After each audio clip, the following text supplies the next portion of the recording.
The World Champ is back with another tier deck. Hello guys and welcome back to another cold episode. On today's episode, we're taking a look at Jesse Kotton's most recent tier limit experiment, which is tier limit Lightsworn. It's not technically new, but with the new Fiendsmith stuff, it does change quite a bit as to what we are capable of doing and what overall we do end up doing. So I'm going to just showcase this deck for you and give you my general thoughts on it. Obviously, hopefully I will try to remember to put in the description his video where this deck list came up. But yeah, this is Jesse Kotton's deck list if you didn't know. So, let's quickly go through the card by card and the explanation. Now, I am not the best at deck building, but even I am confused with some of the decisions, so this may have been a rough draft.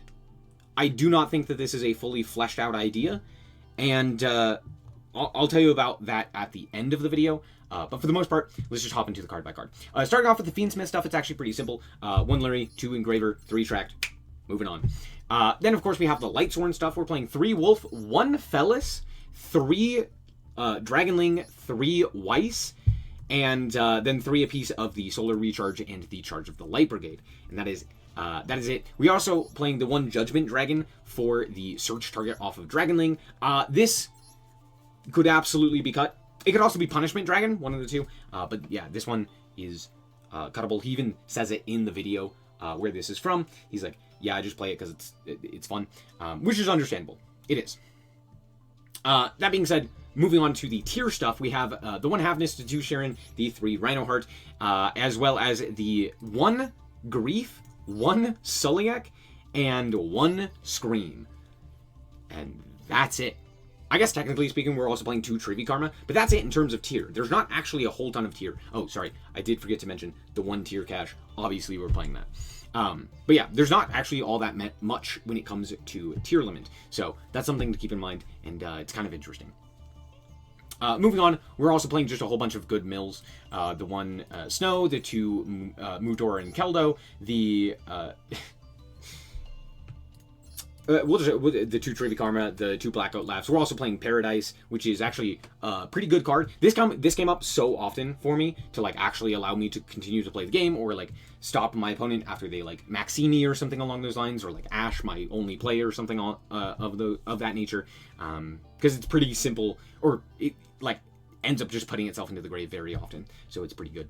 If you don't know what this card does, it's kind of not a card that's always included with the Fiendsmith stuff. In fact, it's rarely included with the Fiendsmith stuff right now. But basically, it just sends Desiree, and Desiree, if it's sent to the graveyard, you'd shuffle 1 other Light Fiend into the grave in order to then target a card your opponent controls, from the grave into the deck or extra, and then target a card on the field and send it to the graveyard. So it's just like removal, basically. And then Desiree can obviously be put back with like Engraver, or with Lacrima, or with Sequence, or anything, basically. So lots of ways to put it back into the extra to then summon it again.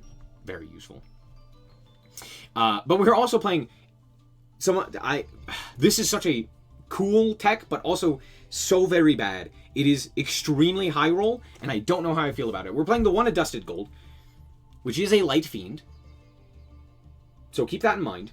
However, the only point of this card is to summon it off of Evil Hero Sinister Necrom. Now, what does this card do? You banish it from the grave to special summon this guy, which is that's it. There is no other points to this card, and it's a level 5. It's very bad, but we're playing 2 of it because, hey, when it hits, it hits. That's the general idea. Is when it hits, it hits. You know, that's pretty much it. We're also playing, of course, the card destruction, 3 Left Arm Offering, Grass, triple tack. Now, I understand, as a tier limit player myself, why we play 3 triple tack. If you are confused as to why 3 triple tack is in here, let me explain this very clearly. 1, this is our replacement for Called By. Called By is not nearly as useful in this deck as something like triple tack is. So we're playing triple tack. 2, triple tack, draw 2, is extremely good when half of your cards allow you to just mill your entire deck. Or, more specifically, when you can draw into insanely powerful cards, like that Grasslook Screener or what have you. So getting stopped activating a triple attack, drawing into insane combo is pretty good. 3. Pretty much any time you can take control of an opponent's card is going to be useful for tier limit. You have a lot of monsters that just require like extra bodies, for example Curious, for example Beatrice or Zombie Vamp or something of that nature, where you're just like, cool, here's an easy way to just take that body and put it to good use, like extremely good use, right? And 3, looking at the opponent's hand can help extremely when it comes to this deck. For example, if you get ashed on one of your interactions, like let's say for example you get ashed on Rhino Heart, bad example, but you get the point.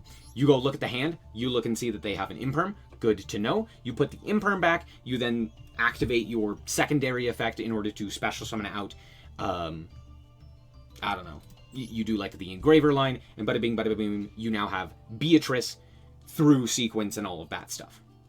Great. Now you didn't have to deal with the imperm, and it's fantastic. And then you still get to do the whole tier combo, you still get to do this or that. So it's just one of those things where every single point of this card, both going first and going second in particular, is extremely useful for tier limit. So I would suggest playing 3, especially in 60. It's not always something you have to do, especially if you're like playing additional engines, like for example the Horus engine or something of that nature, but tier limit is extremely grateful for this card. It just works extremely well in this deck, and I've said extreme way too often. Moving on, we're playing 3 triple tactics thrust as well, which is why you may be confused for the 3 triple tack, but again, just like seeing these in general. This has so many other search targets as well, so it's not that big of a deal. And then we are also playing the, yeah, that's pretty much it. Also, notably, triple tactics thrust can grab Black Goat Laughs, so there's like our target for that if we're going first.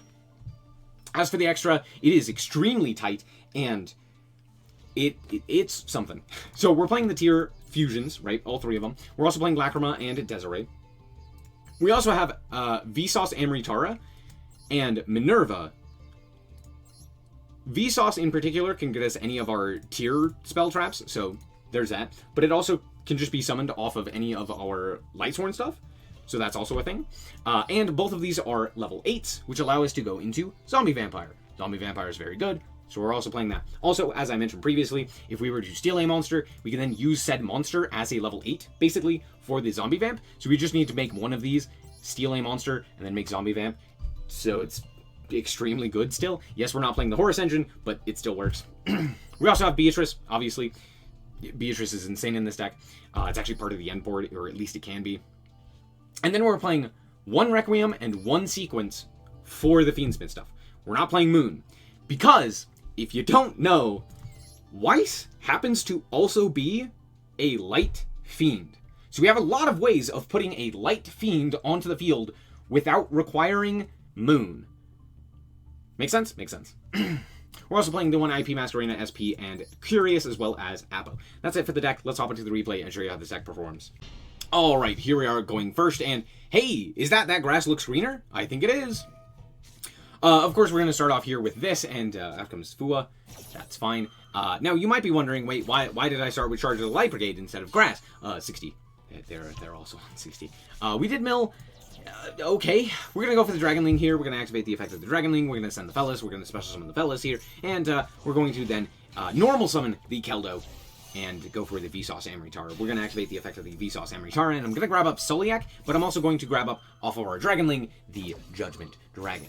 So, yeah, let's see what we can do here. We grab SnowiKs, and we're just going to set one and pass the turn. I don't want to play into the Fua loss here, so we're just not going to. Anyway, Bestial in draw phase, so I can't activate my tier cache. And, pretty tragic, if I do say so myself.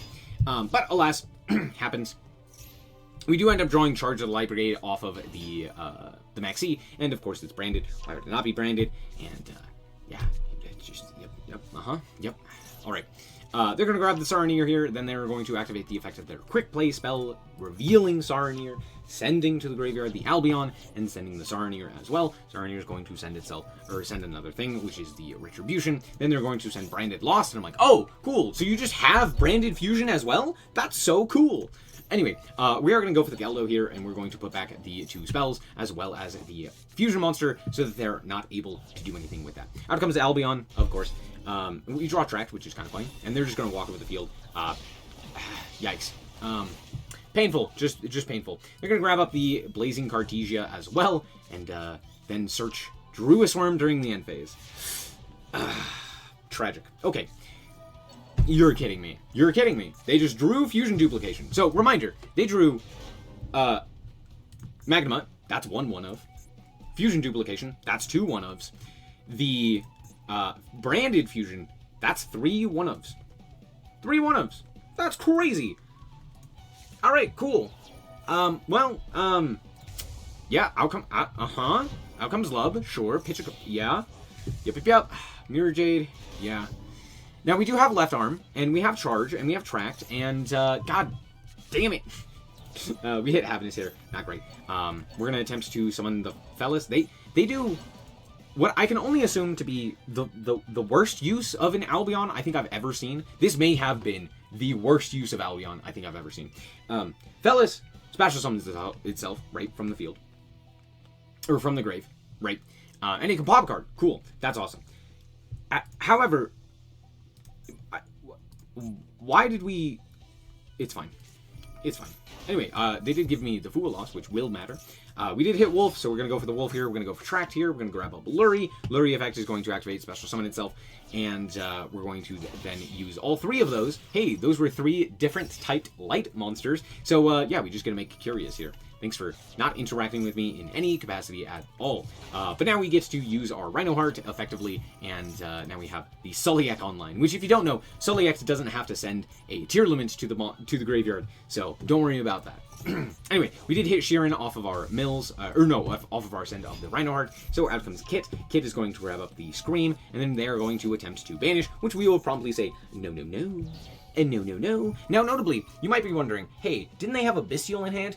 Yeah, the problem is their zones are entirely clogged, so they can't even use the Bestial. So I literally just get to do whatever the hell I choose, because my opponent has no more interactions. They've actively clogged every single possibility that they could make. They just don't have anything that they can do. Rinbrum specifically requires them to special summon a guy. The Bestial requires them to special summon a guy. So they just, like, don't have anything. So we just get to play the game. We're going to mill 11 and feel in heaven. And, yeah, we just hit incredible. We're going to go for the Wolf here. We're going to go for the Dusted Gold, putting it back in order to summon out the Engraver. We're going to go for the Necro here in order to summon out the Dusted Gold. And then I go for the Apo here. And we are going to then go into Requiem and use its effect. Summon out the second Engraver. Equip it. Activate the Engraver. You might be wondering, why are we doing this? Because I know that they're not going to randomly use the Bestial here. Because they're dumb. Trust. But we also can go for the Sequence here in order to use this effect and summon out Lacrima. Also, I use the Negate to prevent my board from being wiped by the Mirror Jade. So, there you go. But we're going to go for the Lacrima here and Reborn, and then I go Combat. Because Lacrima makes all of my opponent's monsters lose 600 attack, and Scream makes them lose an additional 500. They're down 1,100 attack points. So I can just, like, walk over the field here very easily, which is very funny. So we're just going to do that. We're just going to walk over everything. Or at least everything meaningful. Out comes Druisworm. They're going to attempt to go for this. No, I'm going to banish a whole bunch of cards, including the Rhino Heart here, in order to special summon it so that they can't use the Druis here. They're also going to go for Sword Soul, Golden Sword Soul here. So, yeah, that happened. And now we get to make the Beatrice, now that they don't have anything. So we're going to go for the Beatrice, Ascend Happiness, which we haven't used, activate the Lacrima, putting back one of our Lightsworns in order to then... burn for a little bit more. And out comes Kaleido Heart. Kaleido Heart's going to shuffle away the fusion monster, and my opponent sees the writing on the wall and just concedes there. Yeah, I probably would have done the same thing, but good game. Alright, here we are going first, and it does Fiendsmith stuff. It does Fiendsmith stuff. Holy crap, my voice just died there. Anyway, we're going to grab Tract to go into the Lurie pitch in order to grab up we're going to go for the Lurie here. We're going to special summon. We're going to go into the Requiem. We're going to activate the effect of the Requiem. We're going to special summon from the deck. And then I'm going to have to normal summon. So I normal summon. We go into the Sequence. We're going to activate the effect of the Sequence. Imperm. Imperm. It was Imperm. Oh, Imperm's like the one card that doesn't interact with Thrust. So we can't even get anything there. But, hey, that's okay. Because guess what? Tract is just a fusion spell in the grave. So that's awesome. So we're going to use our 2 Light Fiends in order to go into Lacrima. We're going to activate the effect of Lacrima. We're going to add, special summon back the Engraver. We're going to activate the Beatrice, milling the Trippy Karma. We're going to go for the, we're going for the Lacrima effect here. And we're going to search up Grief. I don't know why I do this. This was dumb. This was a dumb send. I should have sent a, I don't know, like a Dragonling. That would have made more sense, right? Send Dragonling, then... No, Dragonling was not the card I was thinking of. I could have done, like, Fellis. Fellis wouldn't have been bad. It also wouldn't have done anything, but it wouldn't have been bad, right? Something that, like, Reborns itself would have been better. But I didn't, and I attempted to mill. But I did hit Paradise, so at the very least, it kind of did the same thing. Anyway, my opponent's going to reveal their own Centurion. I'm going to activate my Beatrice. They drew Ash for a turn. Well, dang. Because we could have done the full tier limit shenanigans there, but nope, Ash. Cool. Anyway, they summon out the Trudea, which I will promptly send to the graveyard via our trap, and then out comes Gargoyle. So it just didn't matter. Then they summon Legatia, which I guess it kind of makes sense, but I don't know if I would have done that. Maybe I'm just bad at Centurion. They do draw a card, they go for it, the Regained, and I'm like, okay, sure. Not looking great for me, especially if that's like, I don't know, Called By, maybe? I draw Fua. That doesn't do anything. We're going to go Engraver, we're going to activate the effect of the sequence. It was fucking Called By! Why was it Called By? Why did we not Called By the Engraver? Why would you not have been Called By? Okay. They put back the sequence and draw a card, and I'll just make Requiem here and activate the effect of the Requiem. We're going to go into the Engraver. We're going to then equip with the Requiem to the Engraver, and we're going to send away their monster and just go to combat here. Surprisingly, they don't special summon the Trudea here, but then I make SP Little Knight. This may seem strange, but genuinely speaking, it does make sense to go SP Little Knight here, because if they just have Trudea and the 2 cards in hand that they're going to have don't do anything, I can literally just go, when they activate Trudea, just banish it, and then I don't have to deal with it. Sure, they do get to put it back with Regained and draw an additional card, so they're actually going to have 3 cards, but at the very least, they will have used Trudea, and they, look, I'm hoping. We're just hoping here, okay? So, let's just have a little faith, okay? My opponent activates the effect, I'm going to go for the SP Little Knight. Promptly, my guy gets put back. Tragic. Hate to see it. And of course, they have the second Trudea, so they're going to normal summon it. Typhon! It made Typhon! Okay. Yeah, okay. I gotta draw... Oh, that's a good one. That's a good one. We're gonna go Engraver. Put back the Desiree. Special summon the Engraver. Activate Requiem. Druisworm, they drew a Bestial. Let's go! I grab grass. That's right, baby. Get punished. Get punished. At this point, the game is pretty much ours, right? 7 seconds. I end this turn with 7 seconds. I end the duel with 11. Literally at this point, the game is just a matter of how much time do I have? And the answer is never enough. Anyway, we're going to summon the Dragonling here so that we can send an additional guy. We're going to send the 3rd Wolf, and then we can go, of course, into Curious at this point. We're going to go with the Curious to send Fellis, and then we're going to use that to mill additional cards, and out comes the Fellis, and then we are going to go for Minerva. Now we can go for the Apo. This is just a bad Apo. I realistically should not have made Apo here. It just doesn't make sense to do that, but I did, because I'm stupid. Anyway, we're going to shuffle back some cards. Most notably, Grief here is, that is like the important card that we shuffled back, because it allows us to then use the Trivi Karma, which I believe is currently in our grave, in order to search that. So that was why we did that. They're going to shuffle back one of the cards. I'm going to go for the Trivi Karma as well, and we didn't end up milling... Oh, sorry, no. I put back the Sheeran. Sheeran and Grief were important, but Sheeran was more important because Sheeran actually needed to be milled to get us that second fusion. So we're going to go for the Sheeran effect here. We're going to activate its effect in order to fusion summon, and out comes the Rook. And then we are just going to be promptly met by Chaos Angel. That's fine. It's not like Chaos Angel is going to do anything. We are going to negate the Druisworm here. And then I'm going to go to combat, and remember that Chaos Angel has text. It's fine. I didn't want to do that anyway. Again, I, at this point, am on very low time. So I do make this, and then I go for the IP Masquerena here, and we're just going to pass the turn and just pray. At this point, we're praying. We're just clasping our hands together. They attempt to go to the battle phase here, flipping everything up, and I'm going to go for the snow here.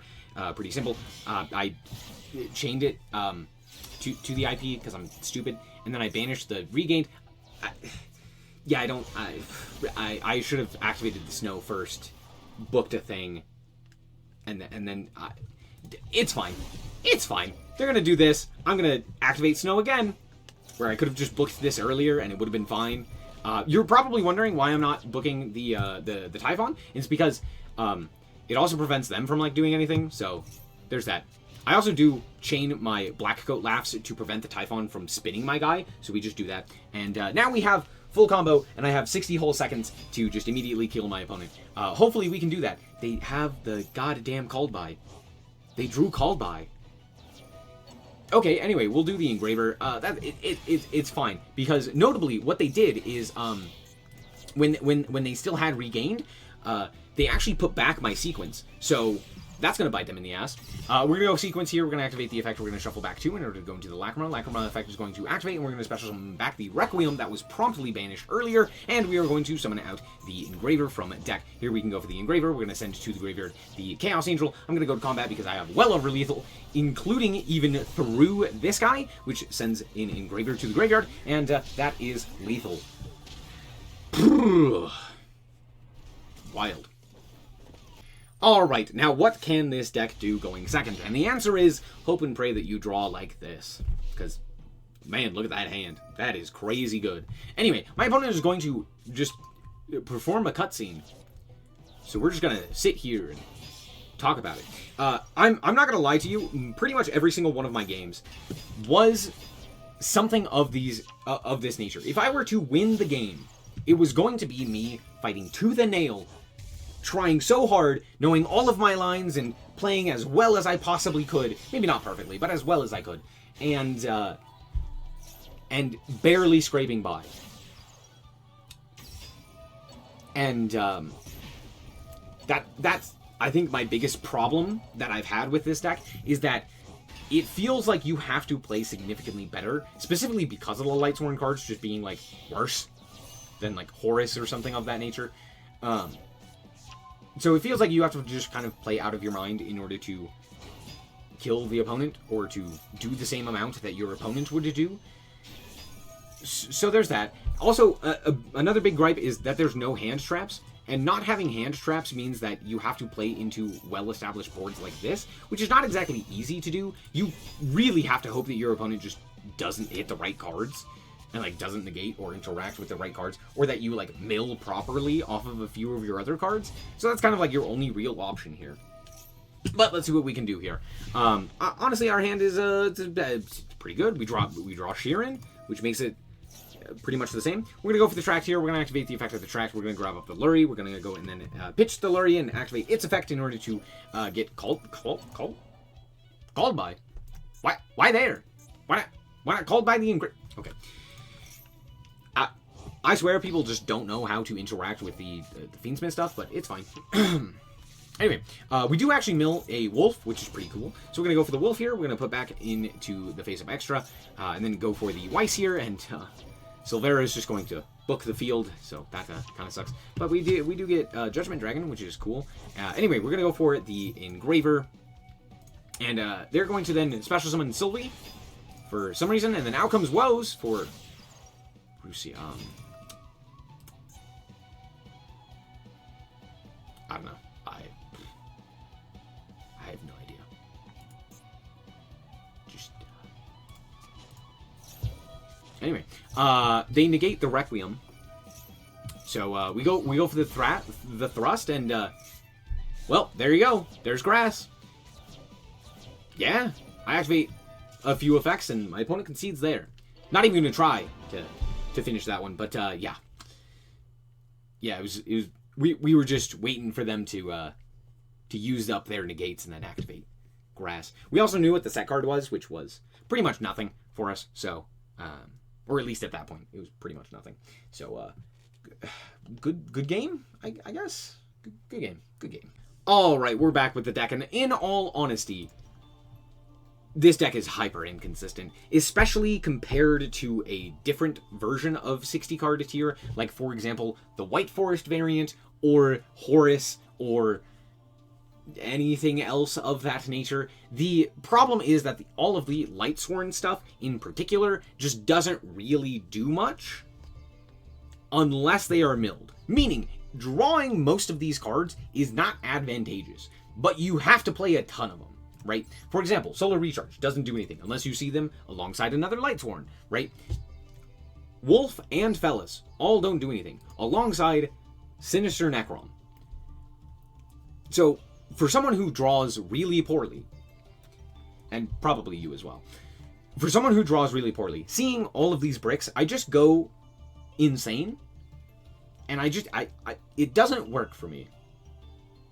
I don't think this deck is bad, I just think you kind of have to high roll a little bit, and I am not someone who does that very well.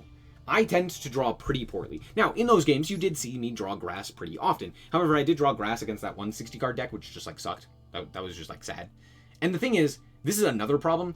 60 card decks do really well in formats where 60 card decks are not very good. And what that means is, if you are playing a deck, there basically needs to be one deck that plays 60 cards. Because if it is the dominant strategy to play 60 card decks centered around grass, grass becomes extremely useless, and that high roll advantage that you have kind of gets tossed out the window.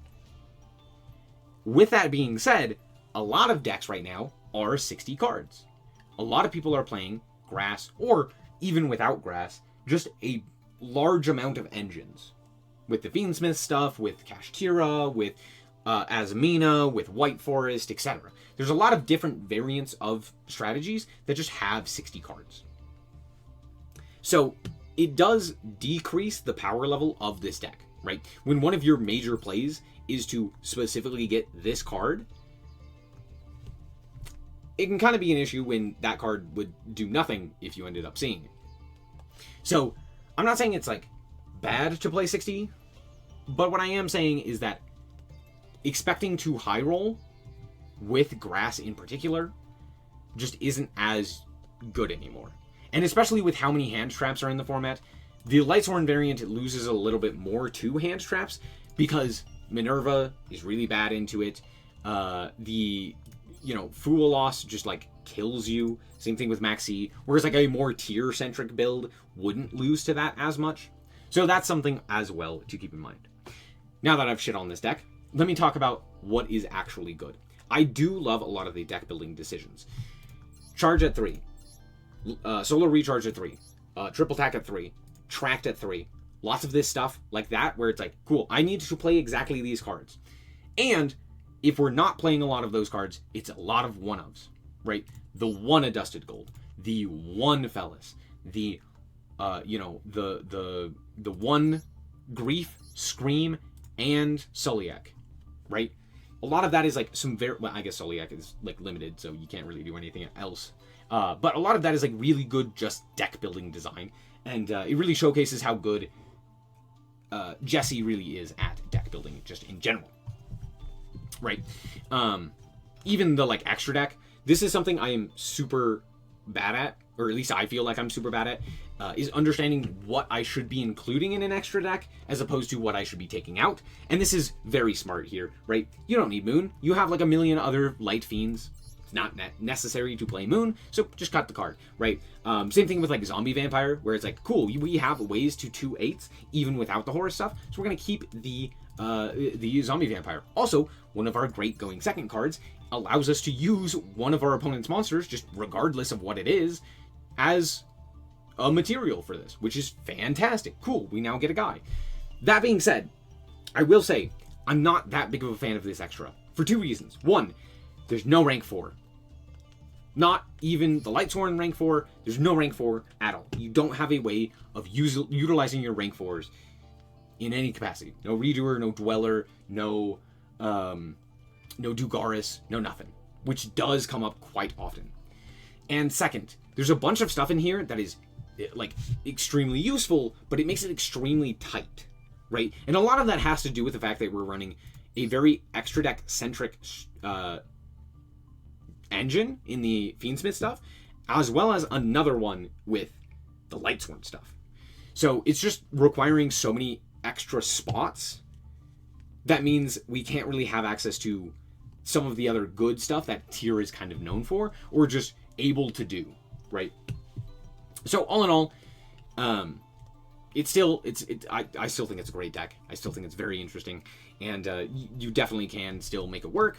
But it's not as good, I think, as some of the other variants of 60 card tier, or just tier limit in general. So there's that. But yeah, that's going to be it. Thank you guys so much for watching. I hope that you guys did indeed enjoy. If you did, that like is very much appreciated. And remember to always stay frosty. Bye-bye.